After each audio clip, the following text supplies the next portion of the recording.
Welcome to the PPP Weekly Press Conference. With me here, as usual, is our General Secretary. He'll be reading a statement, after which we'll be taking questions. Yes? Thank you. Good morning, everyone. The press statement that I will read is as follows.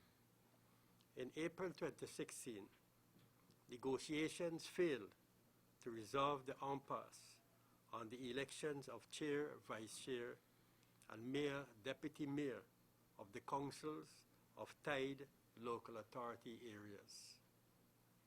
The negotiations failed because the Granger administration declared an ultimatum of ministerial appointment if the PVPC did not accept the Granger government's position of non-rotation of the chairman, vice chairman, and the mayor, deputy mayor in the tied local authority areas. That would be shared. Also, these proposed office bearers would serve for the entire term of the council. These positions were not acceptable to the People's Progressive Party Civic, and its non-acceptance led to the Granger government moving to impose the office bearers in all of the tied local authority areas. Subsequent developments have led the PVPC to propose and support revisiting negotiations between the PVPC and the Granger government over sharing the positions of principal office bearers in the tied local authority areas. Primary among these developments is recognition of the plight of the residents of the tied local authority areas in not having a functional council since the local government elections. Another factor is GCOM's failure to timely manage its constitutional responsibilities of managing elections that statutorily are due whenever ties in the councils of LAs occur.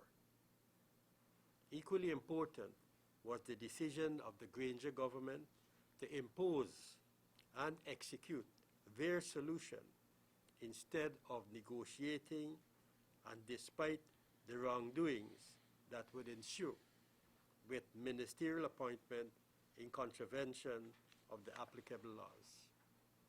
The plight of the people at the grassroots will decide and justify the PVPC's subsequent position.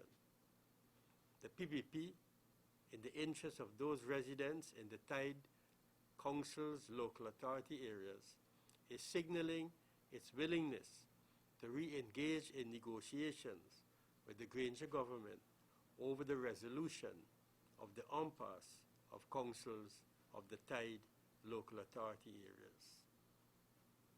We recall that the tied local authority areas are Woodlands Farm, Woodlands Bel Air, Industry Plaisance, Margretut, Meersargen, Firis Gibraltar, and Mabaruma.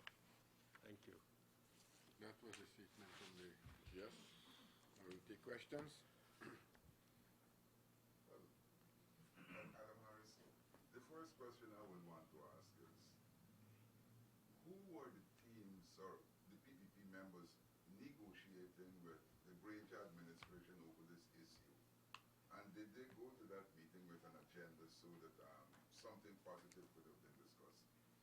Well, the date that I referred to in April, the month that I referred to in April, when the first attempt was made to negotiate, it was Gail Teixeira who met with Amna Ali on the government side and she on our side to negotiate what we are now reintroducing once again. And the only item on the agenda was this particular matter. I understand that Comrade Teixeira over the weekend was in touch with Ms. Amna Ali to propose a meeting to discuss this sole issue, and that she was informed by Ms. Ali that she'll be out of the country from yesterday and will be returning on June the 11th. So the question is now whether we have to wait on Ali's return before we could begin these discussions or negotiations. Sir, but since nothing exists in a vacuum, I would want to believe that the old council continues to operate, which is what happened before the new council in those non-controversial areas had a discussion and handing over and all of this. No, you remember before the elections, I think one of your colleagues had asked the question about the dissolution of the existing councils. And we did indicate that the councils, prior to the elections, were dissolved by the councils themselves. So there's no existing councils as such. The councils were resolved before the elections. New fresh elections were held. New councils were elected where they were tied. And the question now is for GCOM to fulfill their responsibilities or for us to continue in the court. You know, this is a matter that is in the court. So what we're saying is that rather than wait on the court, we could explore the possibility for out-of-court settlement to resolve this issue, because our bottom line is concern for the residents in these local authority areas, in the sense that, you know, everything seems to be at a stalemate, whereas in other areas, local authority areas where the elections were held, they're proceeding apace. In many cases, they're waiting on a process that is to be sanctioned by the Ministry of Local Government in respect to opening of bank accounts and some other procedural matters, but they're meeting and doing their work. In this case, this is not happening, much to the detriment of the residents in those communities. But the overseers are still in place. Yeah, the overseers are in place, but the overseers can't spend no money because it's not approved by no NDC. How are they going to spend money? Are they collecting? Unless they're prepared to be surcharged. Are they collecting? I have no idea whether they collect, but I know they can't spend unless it is approved. Next. Other questions?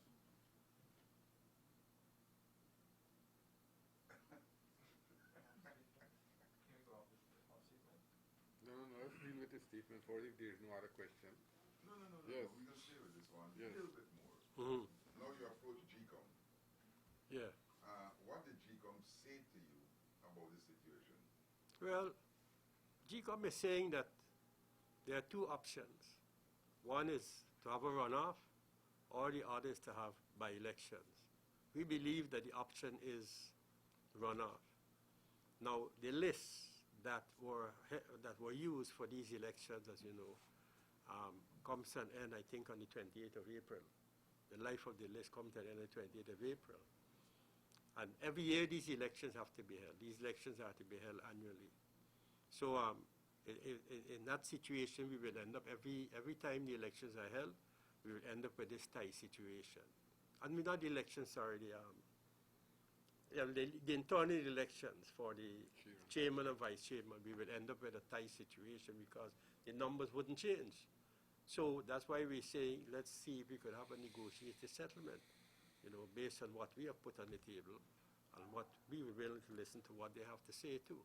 So the matter, as far as GCOM is concerned, they're taking the position that the matter is in court, and therefore they're not prepared to move until, you know, the matter is settled in court. We're looking for an out-of-court settlement that could bring some relief to the residents in those local authority areas. That's our bottom line.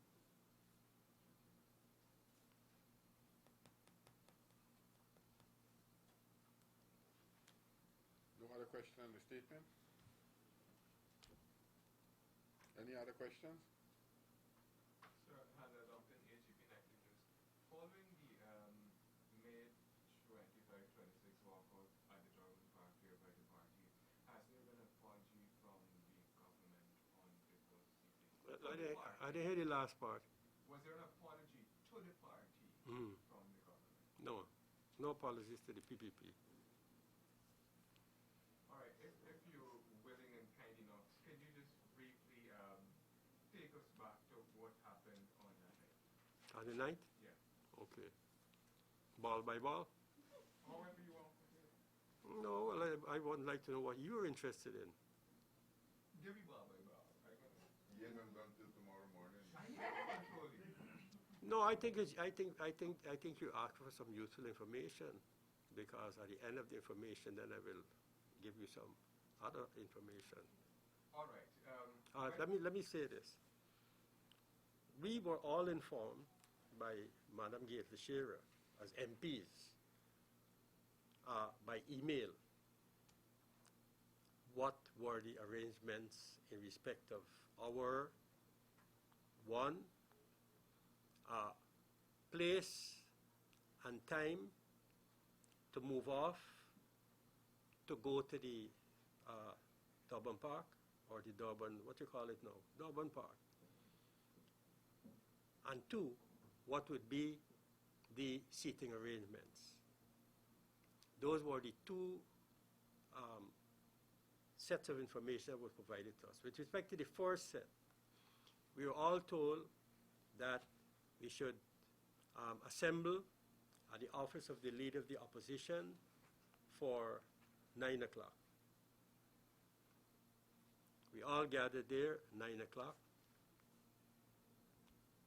and sometime around 9:15, 9:18, we moved off from there all in a bus.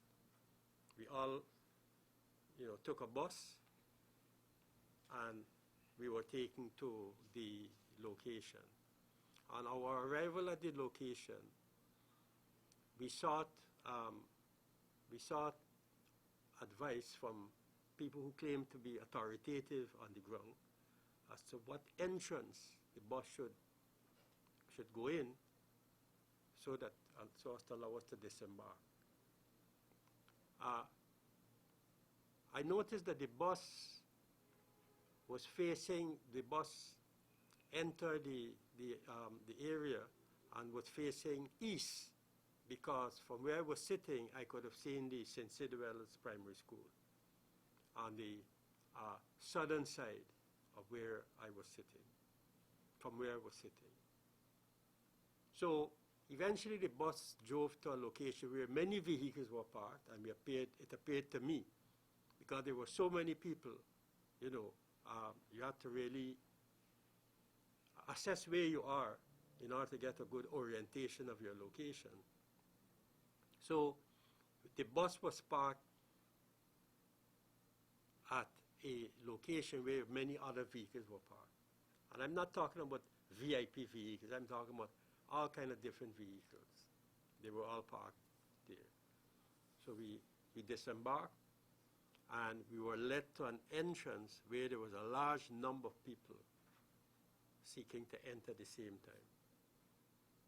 Now, in that crowd, we noticed there was this girl, Kathy Hughes, and Rupert Rupnarain was standing inside on the inner part of the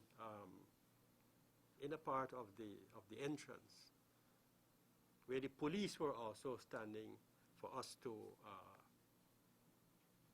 enter. So eventually, we got past the barriers, and the same time Kathy Hughes entered at the same location. And we proceeded straight to a stairway leading up to the place where everybody was seated. Now, from what I could observe, the first thing I noticed was that, having been in government for many years, the cabinet chairs are of a blue color, leatherette, and those chairs are usually taken wherever either the president, particularly the president, and cabinet ministers would be located. So I recognize that location based on the seats that are usually in the cabinet room. So I assume that that's the VIP section. As I looked around, I saw many other people who were sitting there too. There were vice presidents, there were ministers, there were all kinds of people that were sitting there. That was on the eastern side of that place. And then on the western side, there was a large number of people there sitting as well. Well, there were no usherers to tell us where to sit in the first place. And then one usherer came up, and apparently that particular usherer really was at a loss to know where to put us to sit. And she disappeared and was to be seen later in the crowd consulting with other people in respect to the seating arrangements. And then Miss Esther Griffith, who's working at the Foreign Affairs, spotted some of us and invited Mr. Jagdeo, myself, Mr. Ejil, the Prime Minister, and Mr. Nandalal, who apparently she could have seen first of all.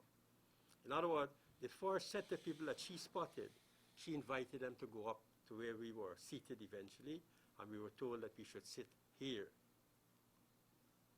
We asked if this is the place we're going to sit, and she said, you could sit here. That's Ms. Esther Griffith from Foreign Affairs, the protocol lady, you know her. And she moved off.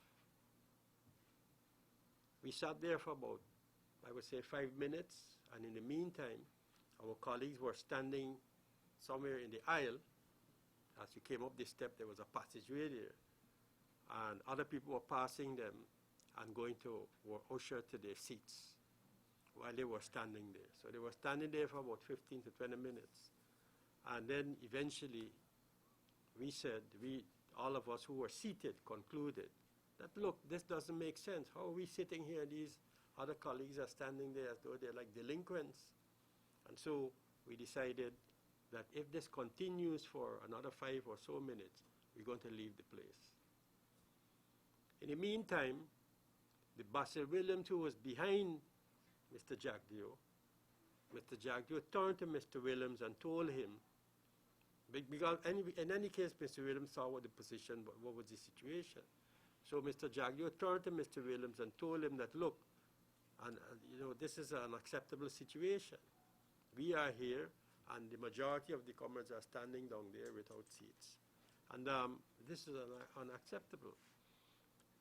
He tried to placate Mr. Jagdeo by telling him, man, we're going to fix it, don't worry, everything's going to be okay, and so. And then, by that time, the Prime Minister had arrived. We were already seated there, and our comrades were already on the pavilion. So there was no question but a clash and wrong entrance in terms of timing between our arrival and the Prime Minister and the President's arrival. We were already in the pavilion, seated, and the 5 of us and the other comrades were already there standing. The bus was long parked. So I don't know what collision that they're talking about. And then the Prime Minister arrived. He took the salute that is relevant to the Prime Minister. He came up and he sat. And then within a few minutes afterward, the President and his entourage arrived. He took the salute, and then he came up and sat down where he is supposed to be seated. All of that happened while we were there. So there was no question about, wrong entrance, clashes in arrivals, and so forth. Not long after the President sat with his delegation, within a matter of about 3 seconds or 3 minutes, I would think, or less, we decided that we will leave because the situation with respect to 20-something of our comrades was still unresolved. Soon after the President came and was seated, Nicolette Henry came, and the President drew to her attention what was the situation. She apparently went off looking, we don't know for what she went off, but she left. I wasn't able to hear what she said, I don't know what she said, but anyway, she left. And it took a while before she came back. Because we stuck around thinking that she would have come back telling us that, seats are here or seats were there and so on.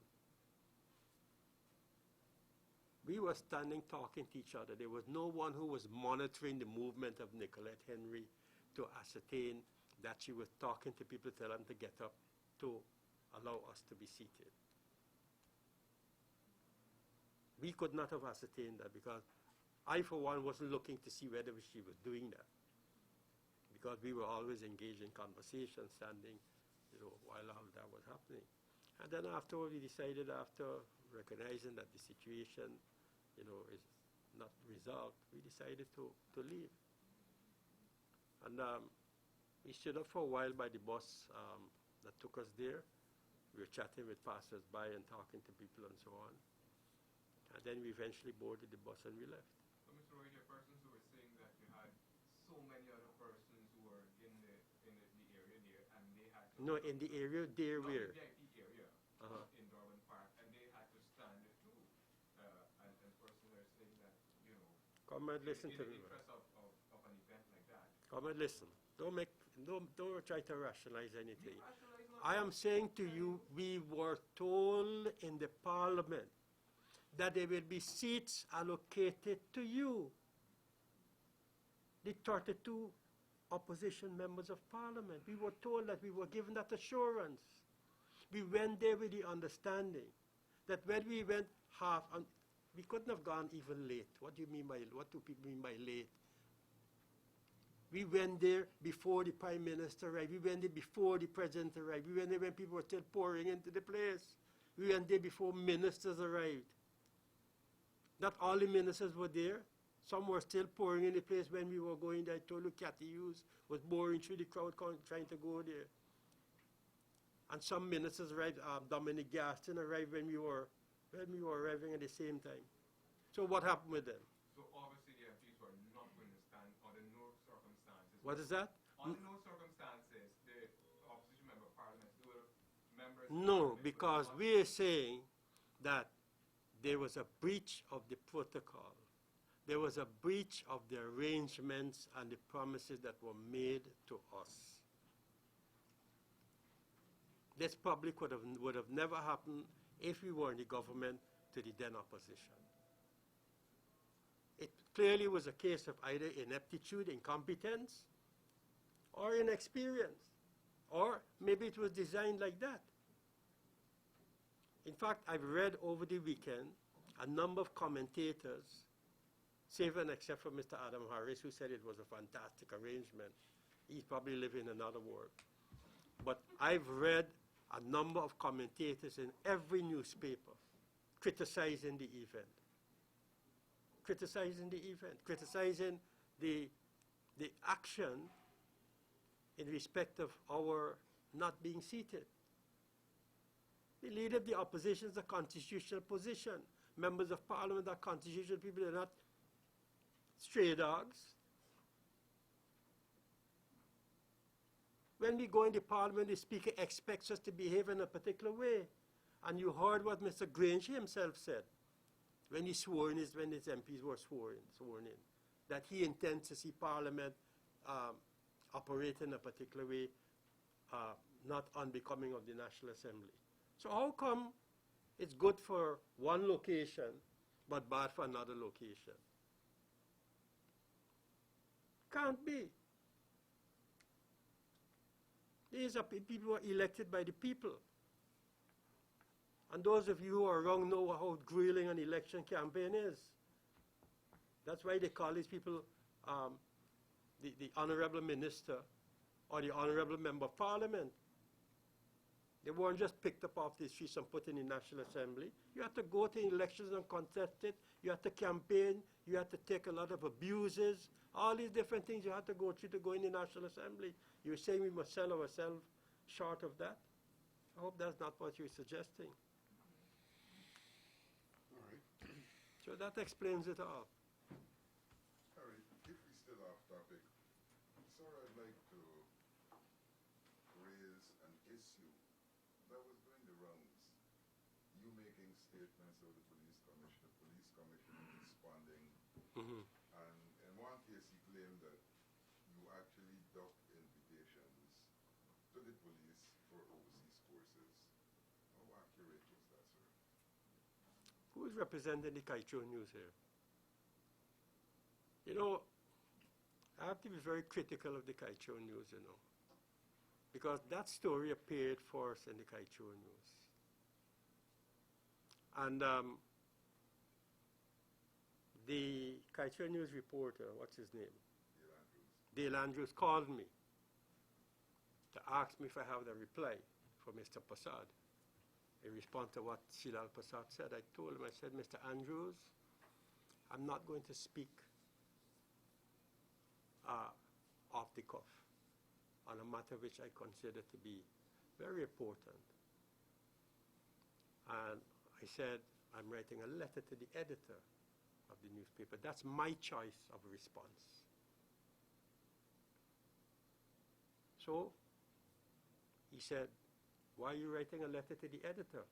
Why don't you talk to him on the phone, because it will go on the front page? I said, listen to me. I'm not interested in front page, back page, or middle page.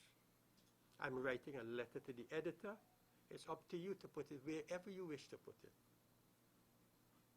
It never appeared in the newspaper up to now. I can. All right, but I'm giving my version. It never appeared in the press. It appeared in the Chronicle. It appeared in the Starbuck News, and it appeared in the Guyana Times. Kaicho did not see that. I remember. I specifically. Kaicho what? Never got a copy of your letter, sir. Comrade, Kaicho News receive everything from me. How come they receive this one? How come they receive this one? I intervened personally. I can talk for that. We never. So why didn't they call? So why didn't they call? They thought you wanted to ignore them. No. What would I, comrade, I'm a man of honor, you know. If I told Mr. Dale Andrews that I'm writing a letter to the editor to deal with the matter, so shall it be. So all they had to do was to call to find Mr. Rohi. You said you were writing a letter to the newspaper. Where's the letter? And then you would have something on me. I will talk to you about that after this. What was your take? Talk to me about how accurate was the police report? It is totally inaccurate, and I debunked it. I said it's a falsehood, because we were sending a lot of people abroad. And then I turned one day to the PS, God, may her soul rest in peace, Ms. Johnson. I said, you know, PS, we're sending all these people abroad, but we're not publicizing it. And we agreed that every time a police rank or a group of police ranks would travel abroad to participate in scholarships or whatever the case might be, we will publicize it. And this is what we were doing, issuing press statement after press statement. Some of it were paying, some were not paying, because, you know, some media houses don't want the PPP to look good as though we're sending people abroad for training. So they weren't publishing it. They suffocated it.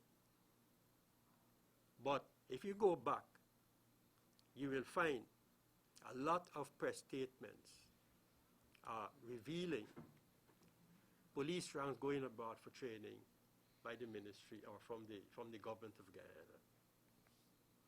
I said in the letter that if Mr. Passad is serious about what he's saying, then he should go into the records of the force headquarters and publish all of those fully funded scholarships which he said were docked at the Ministry of Home Affairs. Publish them. And then we will see fact from fiction. Because I think I have a good recollection. You know, it's only a year now. I think I have a fairly good recollection of, you know, who went where, right? So it's not true. It's not true. It's a total falsehood. And in the letter, I also pointed out the procedures. You know, sometimes the invitations would come late to the police. Then they have to now select a person. They have their own internal ways of selecting a person. Sometimes they would sit on the invitations. And in either of the two cases, the information, the communication would come late to the Ministry of Home Affairs. Some invitations would come Friday. Nobody walks every weekend at ministry. So the invitation was come late to the ministry. The ministry now has to prepare a cabinet paper to go to cabinet for approval because, as I pointed out in the letter, no public servant, and police are public servants, no public servant can leave the country without cabinet approval. And it's not only a question of the approval, it's also a question of the advances that has to be given to them in order to facilitate their travel, the per diem, etc., etc. In cases where it's fully funded, the government, the cabinet still approves a certain amount of money for them to leave the country with in case of any untoward activity or whatever the case may be. And the cabinet had made a ruling that any requests for persons to leave the jurisdiction must come a week before, because cabinet would meet, I think, on Tuesdays, where the matter would be on the agenda, and then the next Tuesday it would be confirmed, and then the cabinet decision issued by Dr. Luncheon. And these things take time. You run in a government, these things take time, they're procedures. And if the invitations came late, it would obviously get caught up in that situation. And the ministry, the cabinet would, frown upon them. Working with you on CEDAL then, something obviously seems amiss between you and the police commissioner. What was it that happened back then? You didn't ask him? I didn't hear you one. I would prefer you to ask him that question. I will probably put that down in my memoirs. Was he disrespectful to you, sir? I will put that in my memoirs. I'll put it in my memoirs. So, Mr. Roy, it is not true what the Commissioner of Police alleged that because you did not like a particular person to go on XYZ training, you did not facilitate No. There's no. That could not have happened because there would be a record at the police force of what was sent to the ministry. That would come straight to the PS. It don't come to me. It will go to the PS's office.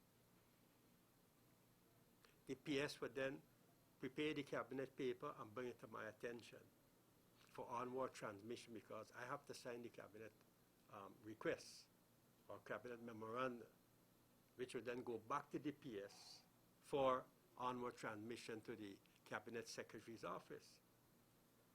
Now, if anything is ducked, there's a paper trail. There is a paper trail, because you really can't hide the official communication. You can't hide it. So if it's stuck in my office, obviously the PS would want to find out, well, what is the position with this matter, Minister? What are you going to tell the PS? The PS is not going to connive with you to duck those things. Come on. All right, let's move on. Any other question? All right, ladies and gentlemen, thank you all very much.